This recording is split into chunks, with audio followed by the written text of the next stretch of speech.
Guys, आशा करता हूँ आप सब लोग एकदम मजे में होंगे। जैसे कि हमने कल क्लास में जो फंडामेंटल राइट्स के आर्टिकल्स थे हमने वो पढ़े थे, चाहे वो 19 देख लो, आर्टिकल 20 देख लो, 21 देख लो, 22 देख लो। तो हमने ये सारे आर्टिकल पढ़े थे और इसी के साथ हमने रिवीजन करी थी। हमने बहुत से क्वेश्चंस पूछे थे आप सभी से, जिसमें ये उम्मीद आपसे करी गई थी कि आप उसका आंसर दोगे, लेकिन अनफॉर्चुनेटली आप उस तरीके से उसका आंसर नहीं दे पाए जिस तरीके से मैं चाह रहा था। लेकिन कोई नहीं, फिर भी आज आपसे क्वेश्चन पूछे जाएंगे, आपको उन क्वेश्चंस का आंसर देना है, ठीक है। इसी के साथ हम हमारे जो आगे का कॉन्स्टिट्यूशन है वो कवर अप करेंगे। अब एक मेरे पास ये मैसेज आया था कि आप मतलब फंडामेंटल राइट्स पे इतना टाइम क्यों दे रहे हो, आगे का क्यों नहीं पढ़ा रहे। तो इसका रीजन यह है भाई, फंडामेंटल राइट्स से AIBE के अंदर क्वेश्चंस आते हैं, इसलिए यहां पर टाइम देना जरूरी है।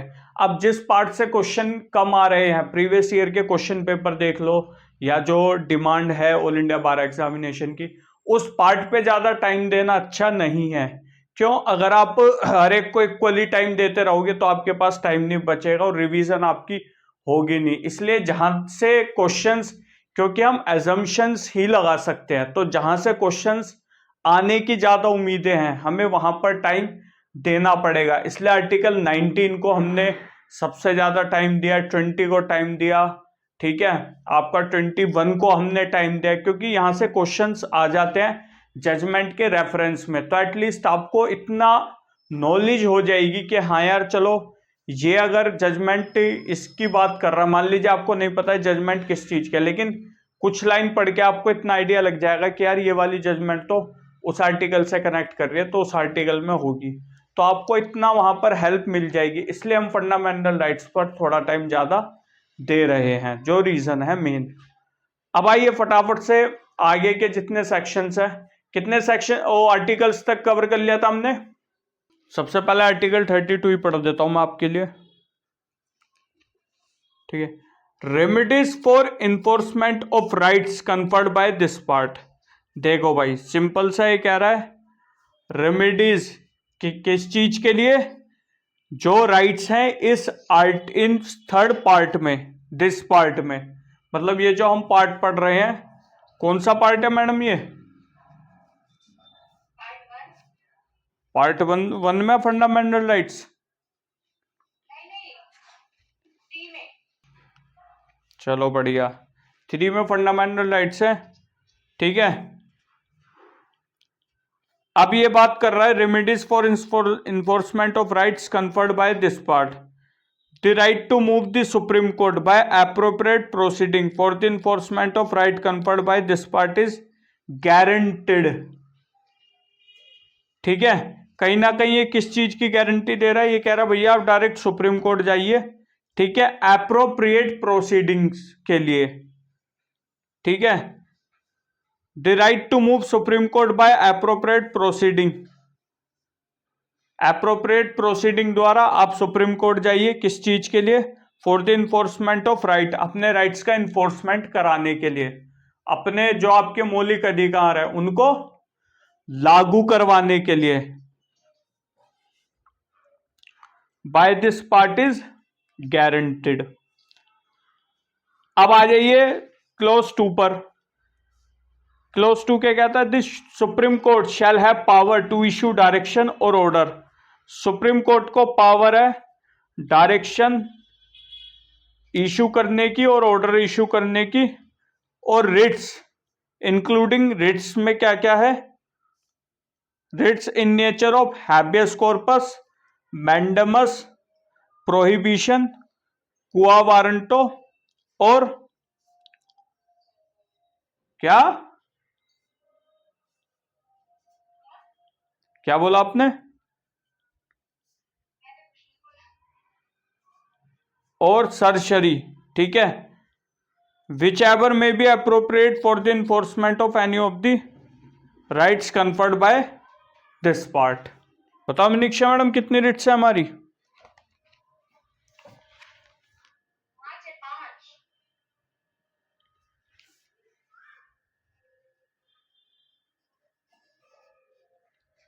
हमारी 5 रिट्स हैं। 5 रिट्स में हमारी है सबसे पहली हैबियस कॉर्पस। कौन सी है हमारी?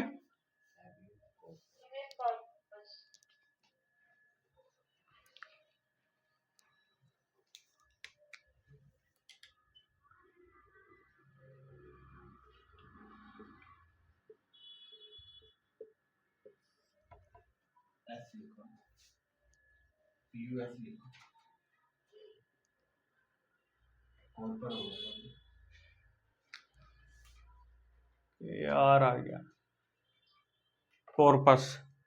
ठीक है, इसका मतलब क्या है?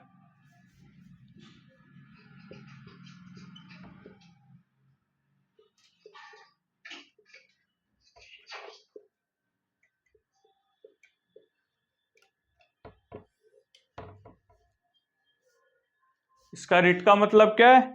यू में हैव दी बॉडी। जल्दी लिख लो इसको।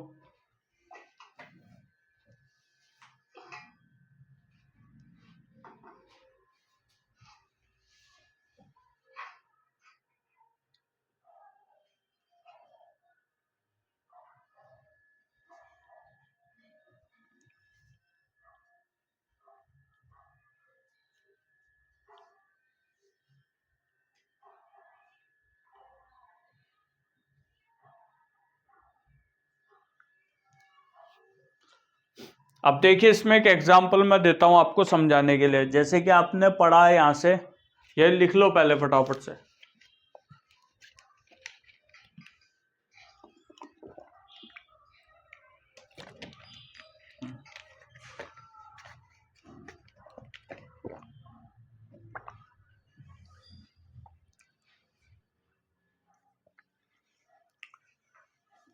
एक मैं आपको एग्जांपल देता हूं।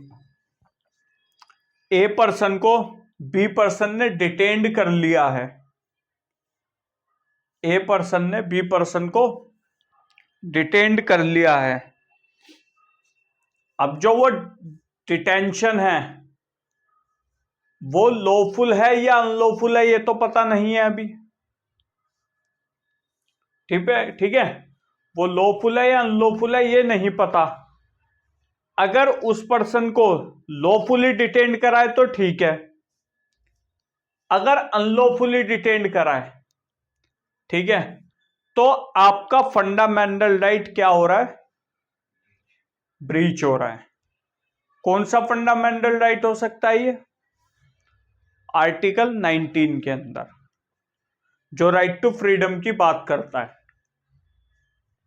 ठीक है, अब ऐसे में क्या है, अब हमको अब ए को बी ने डिटेन्ड कर रखा है, तो ऐसे में अब ए तो जाएगा नहीं कोर्ट में, क्योंकि ए को तो कर रखा है डिटेन्ड। अब ए के बिहाफ पे कोई ना कोई रिट डालेगा, तो सुप्रीम कोर्ट ऑफ इंडिया ऐसे में क्या करेगा? सुप्रीम कोर्ट कह लो या 226 में ऑनरेबल हाई कोर्ट कह लो, वो क्या करेंगे? वो बोलेंगे कि भैया आप इस पर्सन को हमारे सामने लेकर आओ और आप ये बताओ किस अथॉरिटी से क्यों आपने इस पर्सन को डिटेन्ड करके रखा है। अगर वो लॉफुल होगा तो ठीक है, अगर वो लॉफुल नहीं है तो ऐसे में वो डिटेंशन एक तो इलीगल हो जाएगा। ऐसे में सुप्रीम कोर्ट ऑफ इंडिया अब क्या काम कर रहा है? सुप्रीम कोर्ट ऑफ इंडिया उसके राइट को इन्फोर्स करा रहा है। उसका राइट था right to freedom, right to freedom था, तो उसमें सुप्रीम कोर्ट ऑफ इंडिया उसको इन्फोर्स करा रहा है। उसको बोलेगा, वो पर्सन को लेके आएगा, सुप्रीम कोर्ट ऑफ इंडिया देखेगा यार ये तो कोई रीजन ही नहीं है डिटेंशन का उसको पकड़ने का, ये तो इलीगल है, तो सुप्रीम कोर्ट ऑफ इंडिया उसे तो पनिश कर देगा बी को, जिसने ए को वो करा था डिटेन, और ए को छुड़ा के उसको बोल देगा जा भाई जा, अब जो तेरी मर्जी है, जहां घूमना है जहां जाना है जा। तो किसी को डिटेन्ड करके रख लेना, अगर उस पर्सन का नहीं मिल रहा, अता पता नहीं है, उसको डिटेन्ड कर लिया गया है, तो ऐसे में हैबियस कॉर्पस की रिट काम करती है। You may have the body, जो मेन काम है।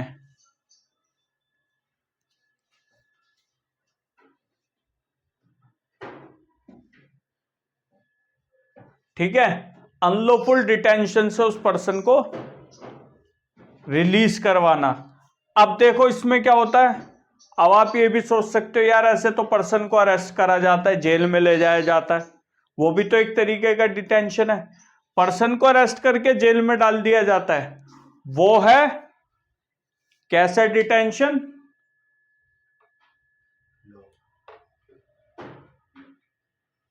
लॉफुल डिटेंशन है, वो अनलॉफुल डिटेंशन नहीं है, इसलिए उसको सही है।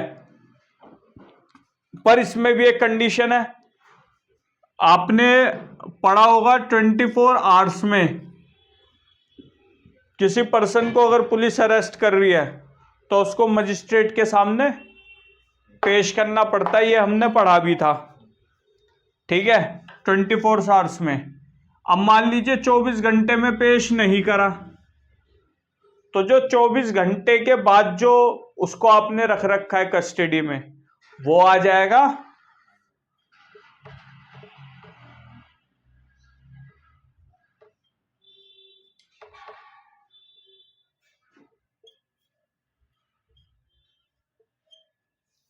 अनलॉफुल डिटेंशन में। ठीक है, वो किस में आ जाएगा? वो आ जाएगा अनलॉफुल डिटेंशन में। इसलिए कई बार होता है पुलिस किसी पर्सन को अरेस्ट कर लेती है, उसका कुछ दिन तक पता नहीं लगता, तो सीधा हैबियस कॉर्पस में चले जाते हैं रिट को लेके, सुप्रीम कोर्ट या हाई कोर्ट, जिसमें सुप्रीम कोर्ट या हाई कोर्ट उस पुलिस ऑफिसर को बुलाएगा और बुला के उससे पूछेगा भैया बताओ यह अनलॉफुल डिटेंशन था या लॉफुल था। अब वो जैसे भी बताया कि ये हुआ, उसमें सुप्रीम कोर्ट ऑफ इंडिया या फिर हाई कोर्ट डिसाइड करेगा कि भाई ये लॉफुल था या अनलॉफुल था। एक तरीके से यह है कि वो आपके राइट को, जो आपका राइट था उसको एनफोर्स करा रहे हैं। फंडामेंटल राइट आपका कोई भी अगर इन्फ्रिंज हो रहा है, ब्रीच हो रहा है, उसको फिर ये इन्फोर्स करा रहे हैं, सही कर रहे हैं आपके राइट को। ठीक है, ये समझ आ गया, इसको नोट डाउन कर लो फटाफट।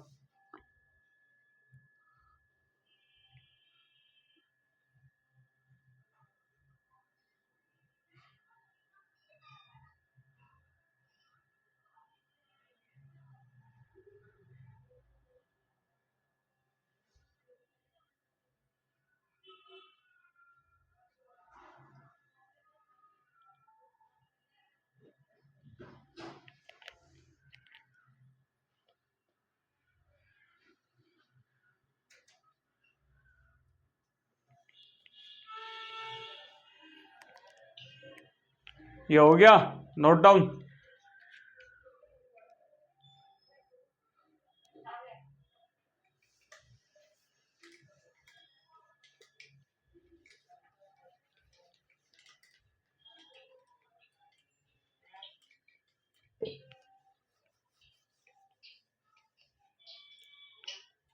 अब आ जाइए नेक्स्ट रिट पे। नेक्स्ट रिट क्या है? मैंडेमस। क्या है?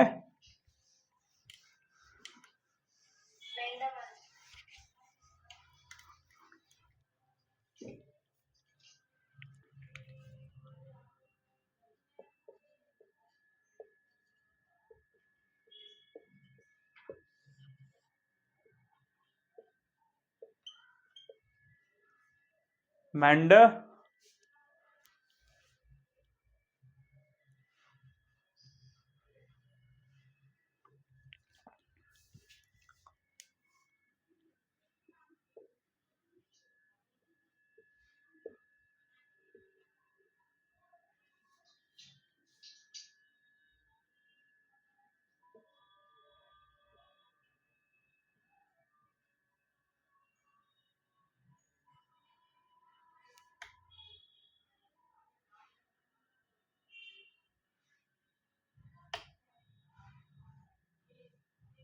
जिसका मतलब क्या है? द ऑर्डर या वी कमांड। आप द ऑर्डर भी बोल सकते हो या वी कमांड भी बोल सकते हो मैंडेमस में।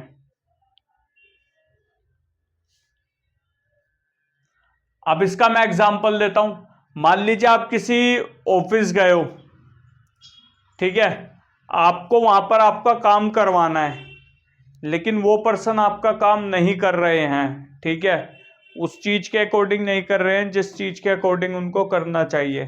तो ऐसे में आप का फंडामेंटल राइट हो रहा है ब्रीच।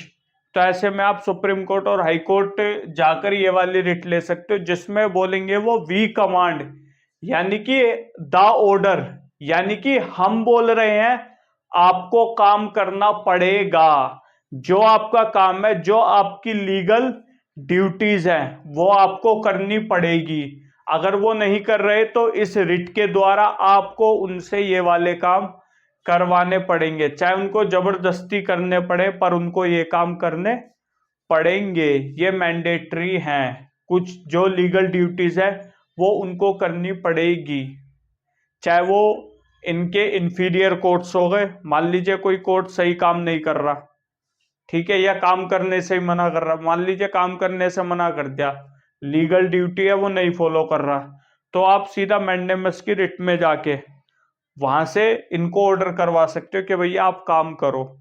तो इसका मतलब क्या हो गया मैंडेमस का, वी कमांड या द ऑर्डर, क्या हम बोल रहे हैं इसलिए आपको करना पड़ेगा, आप करने से मना नहीं कर सकते हो। ऑनलाइन जो देख रहे हैं भाई, आपको समझ आ रहा है कमेंट सेक्शन में मेंशन कर दो कोई अगर चीज नहीं समझ आ रही, क्योंकि ये रिट्स की क्लास चल रही है तो आपको रिट्स के बारे में बताया जा रहा है। इसको नोट डाउन कर लो।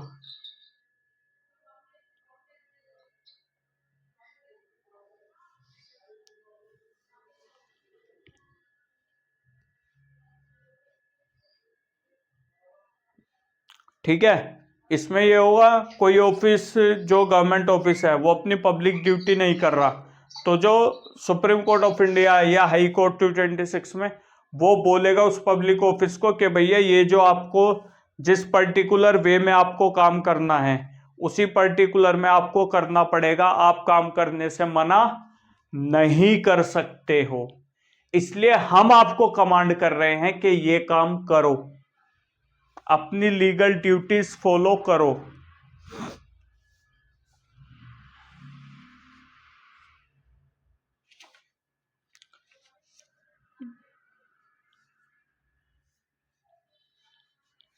ये समझ आ गया?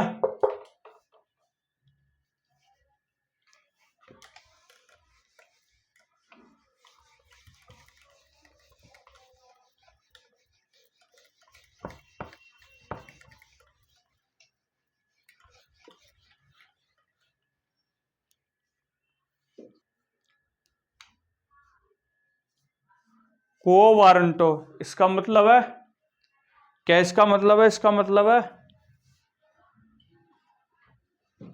व्हाट इज योर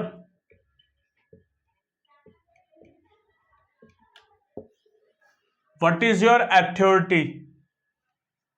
अब को वारंटो का क्या मतलब बताया मैंने? What is your authority. For example कोई पब्लिक ऑफिस या फिर कोर्ट अपने ज्यूरिडिक्शन से बाहर जाकर कोई काम कर दे तो उनसे ये पूछा जाएगा कि भैया आपने अपनी अथॉरिटी से बाहर जाकर क्यों काम करा, आपकी क्या अथॉरिटीज थी।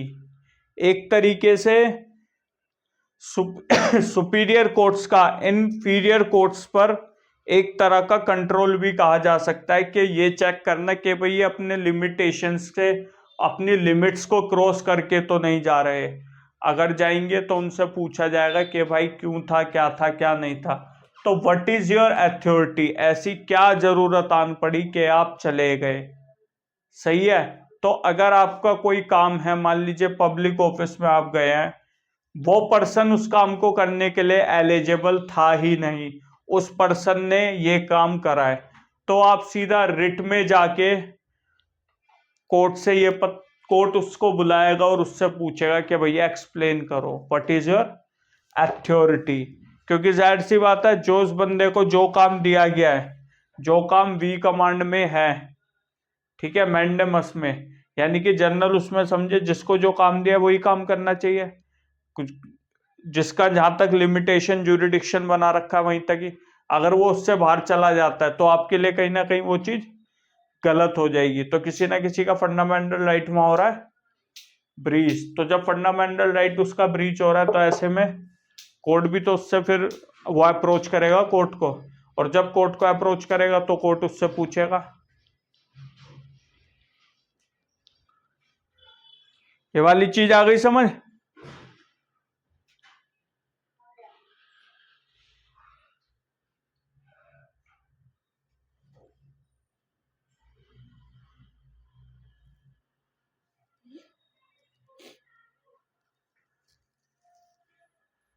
ठीक है, कोर्ट उससे पूछ लेगा कि भैया बताओ आप पे क्या अथॉरिटी है, क्या आप पे अथॉरिटी कि आपने ये चीज करी, या कोई ऑफिस होल्ड करके वो बैठ गया।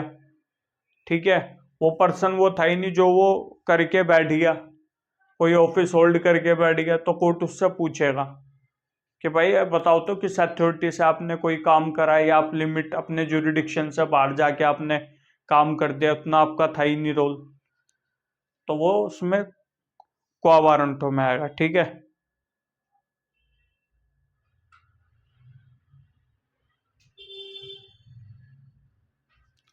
अब आ जाइए बात इसके प्रोहिबिशन।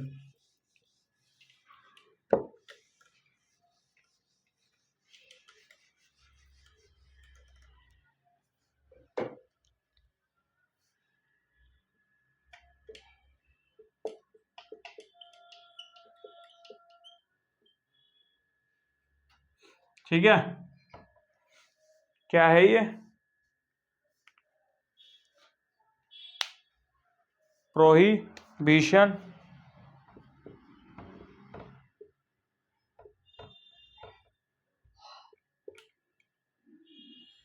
To prohibit. मैडम अपना माइक ऑफ कर लिया करो, मैंने आपको पहले भी बोला था।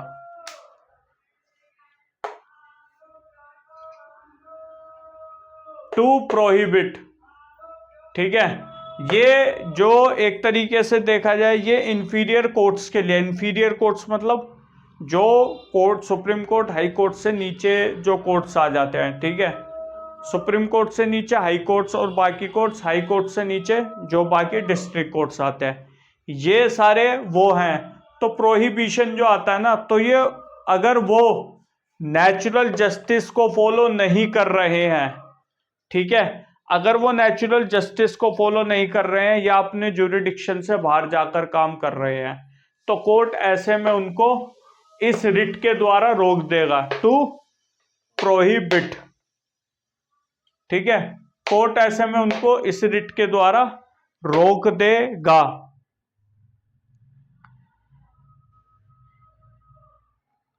ठीक है, natural justice, rule of natural justice को फॉलो नहीं किया जा रहा है, अपने ज्यूरिडिक्शन से जाकर बाहर काम कर रहे हैं, तो ऐसे में इस रिट के माध्यम से उनको जाके वो रोक देगा।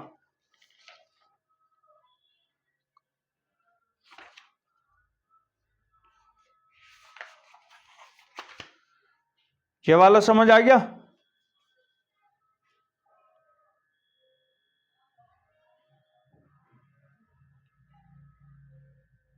ठीक है, अब जो पांचवी रिट है उसको करेंगे हम कल डिस्कस। उसको रिट को हम आज डिस्कस नहीं करेंगे, क्योंकि ये है कि कल हम पहले वो 4 रिट को एक और बार पढ़ लेंगे, और आप पढ़ के आना पांचवी रिट जो बताई है। 4 रिट हमने कवर कर दिया है, तो जो पांचवी रिट है उसको आप पढ़ के आओगे। जैसे भी आप देखोगे ये आपका होमवर्क है, रिवीजन तो आप करोगे ही करोगे, लेकिन उस रिट को भी आप देख के आओगे। मैं आपसे पूछूंगा कि बताओ इस रिट का क्या मतलब है। अगर आपने बता दिया सही है, नहीं बताया तो मैं तो बताऊंगा ही बताऊंगा इस रिट के बारे में कल आपको। तो इतना ही है रिट्स के रिगार्ड में आज। ठीक है, अब कल 5th वाली रिट जो बच गई है उसके बारे में पढ़ा जाएगा, लेकिन अभी ये नहीं है कि क्लास खत्म हो रही है, ऐसा बिल्कुल भी नहीं है।